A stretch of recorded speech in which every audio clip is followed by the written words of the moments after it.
حضرت ابو سعید خدری رضی اللہ عنہ سے روایت ہے کہ ایک بار ہم نے رسول اللہ صلی اللہ علیہ وآلہ وسلم کے ساتھ عشاء کی نماز پڑھنا چاہی، مگر اس روز آپ تشریف نہ لائے، حتیٰ کہ تقریباً آدھی رات گزر گئی۔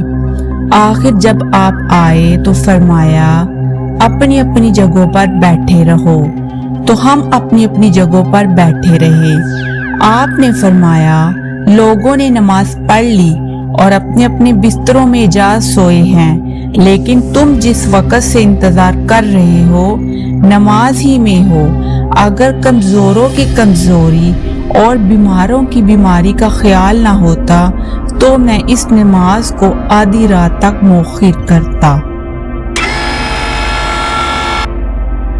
جناب ابو بکر بن عمارہ بن ربیہ اپنے والد سے روایت کرتے ہیں کہ اہل بصرہ کے کسی شخص نے ان سے کہا کہ آپ نے رسول اللہ صلی اللہ علیہ وآلہ وسلم سے جو کچھ سنا ہے اس میں سے کچھ مجھے بھی بیان فرمائیے۔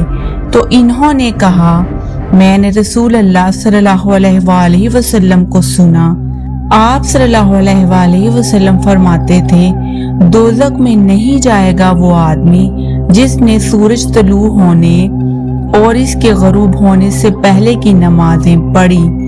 کہا کیا یہ آپ نے ان سے خود سنا ہے؟ 3 بار کہا، جواب دیا کہ ہاں، اور ہر بار کہتے کہ میں نے اسے اپنے کانوں سے سنا ہے اور میرے دل نے اسے یاد رکھا ہے۔ تو اس آدمی نے کہا میں نے بھی آپ صلی اللہ علیہ وآلہ وسلم کو یہی فرماتے ہوئے سنا ہے۔